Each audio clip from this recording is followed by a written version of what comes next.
and welcome to my channel.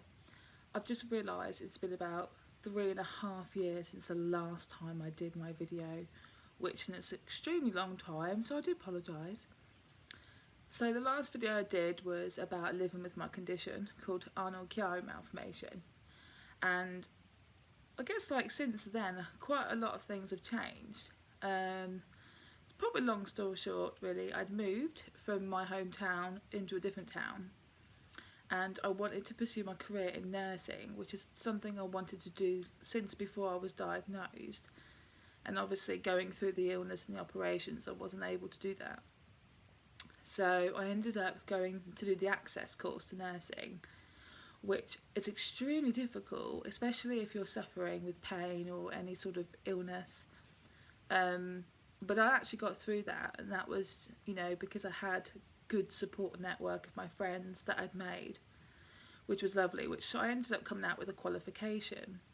I got into university, I went through all of that, did the whole UCAS thing, and if anyone that's been through it, it's a very stressful thing.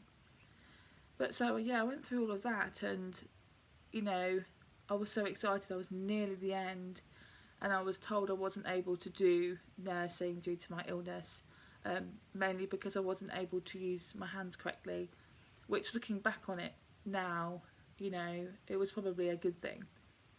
So during that time I ended up I put myself forward to be a carer, so I did that, and so I've been doing that ever since really. So that's been I've been at my current care home for just about over a year now. I work full-time and I think it's incredible.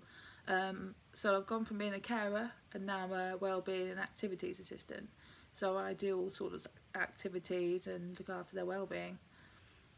So you know what, I've come a long way really, from somebody that wasn't able to get up my stairs to someone working full-time. So I am quite proud of myself, I suppose. So the last video that I did, it was quite difficult for me really, because I'd had all these sort of mental health issues, I suppose, but at the time I didn't know, not really. And I guess another long story short is I'd lost some friends, and I felt like it was the end of the world. Now what I hadn't realised was that my behaviour had affected my friendships, my relationships, and I'd lost everybody that I'd loved, and that was really hard for me. And I had to, and that kind of made me realise what I'd been doing and how I'd been pushing people away. So I changed my behaviour, and I really tried really hard to make sure that I didn't lose friends again.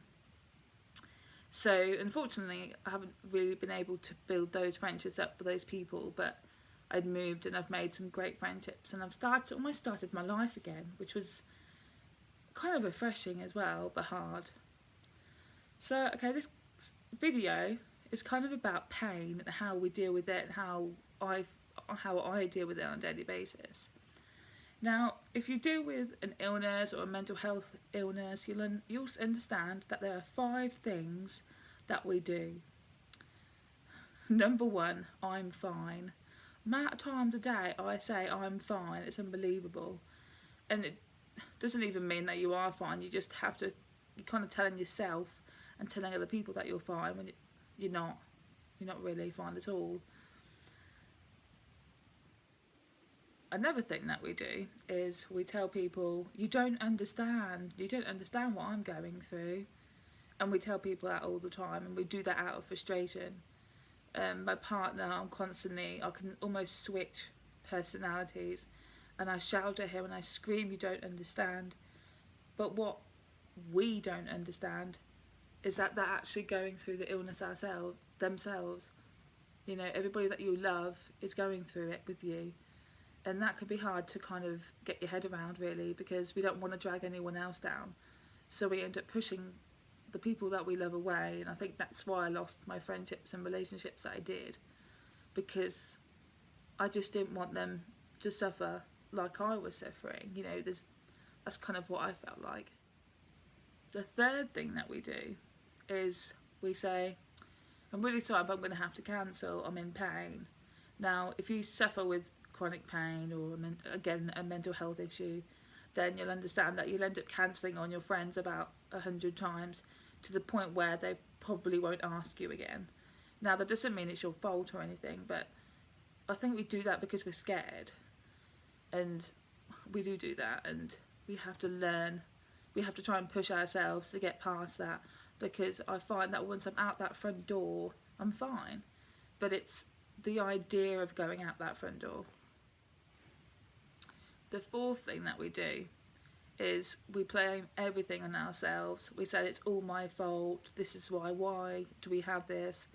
And we blame ourselves. And I think if you're anything like me, then you take everything to heart. You kind of take everything on your shoulders, you take all the blame, and to the point where, you know, there's only so much you can put on your shoulders before you end up breaking. And the fifth and final stage of chronic pain is we say we can't do it, and we give up, and then we have to repeat the whole cycle again. And it's a cycle that we need to try and break from. And there's a few things that I do to try and break from that cycle, and it doesn't mean that it's going to work for you, but there's some ideas that you can try and help to break from that chronic pain cycle. So okay, right, the first thing that I do is probably I write a list of objectives, what I'm going to do through the day or the week. I start off with what are my goals, what can I achieve today, and as I work full time I try and give myself some goals. Now probably it's kind of this really strange thing to say, but I really struggle with sort of having a shower. It takes the complete energy out of me.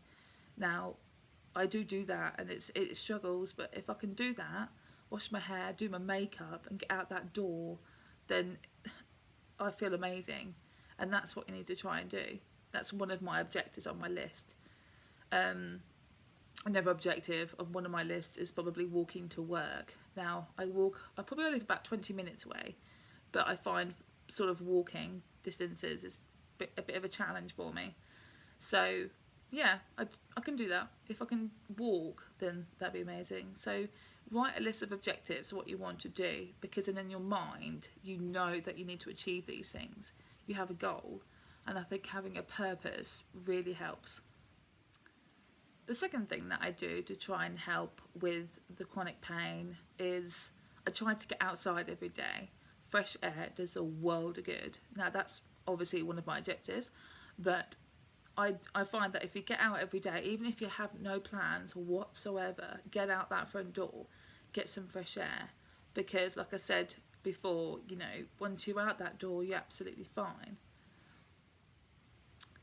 Okay, so the next thing that I try to do is I always try to look my best, or I always try to brush my teeth, or, you know, freshen myself up, because that if you're in your joggers or you're in your pyjamas through the day, you're going to feel awful about yourself. And I'm going to say, oh no, I do that, and my partner, he always tries to encourages me to sort of, you know, get up, get dressed and sort of start my day. And I think the problem is that we get scared, and then we kind of procrastinate, and that's one of the signs of, you know, having an illness or a mental health issue, is we procrastinate and we kind of go round in circles, and we take so long. You know, instead of going A to B, we go to A, to Z, to C, then to A. Then, well, you know what I mean. That made no sense, but you get what I'm going from. And we just need to get, you know, we need to kind of stop procrastinating and just get there. And, you know, I guess another thing that I do to help with this is I start dancing. Like I put so one of my, okay, don't laugh, one of my things that I do is I listen to pop music, and it's really chirpy and it's bouncy, and it's a bit like myself really. So I put on my pop country music, and I get the music, I get the hoover, and I start hoovering, and before I know it, I'm laughing. And I think if you can laugh at least once through the day, you feel so much better about yourself. And I think, obviously, if sometimes if you are having painkillers, like myself, I do take painkillers and opioids, but I find that if I can look after my mental health and do things to make myself feel better, then my day's a lot better and I feel happier and I'm not snapping my partner's head off. And now that's something that I do, which is, you know, I have learned to control that, and he knows that it's not me, it's just the pain. It's almost like I have like schizophrenia in a way. Do something you love doing. You know, have a hobby. Don't do something because you have to do it. Okay, so the housework needs doing, but that's not really going to give you a purpose, is it? You need to have a hobby. And one of my things is I love baking. It is painful, but it's a hobby and I love doing it. And, you know, just doing something you love doing and being proud of something. And, yeah. And the fifth and final thing is don't be afraid to ask for help. We all need help from time to time. Don't sit there struggling, because then you're going to get frustrated and you're going to start the cycle all over again. You need to try and keep up that. The way I see chronic pain is a bit like a mountain. You know, you see the mountain and you're just looking up at it and you think, oh my word, that's huge. How am I going to get up that? And you're kind of talking to yourself for ages about getting up this mountain. You know, regardless, it's still going to be there. You need to get up it. Now, with a huge mountain, you don't go up there willy-nilly, you know. You have your water and you have your stuff to get up there, to help you get up there. And that's a bit like pain or an illness. You know, you need to be prepared to go up there. But you need to, whatever you do, you've got to get up that hill. Okay, because it's going to be there. You just need to get up it. Now, you just got to do whatever you got to do to get up it. And it doesn't matter if it takes you 10 years to get up that mountain. You just get up it. And you be proud of yourself. And the thing about mountains is you've got to go down. Well, that had nothing to do with that. But you know what I'm saying here, don't you? So, you know,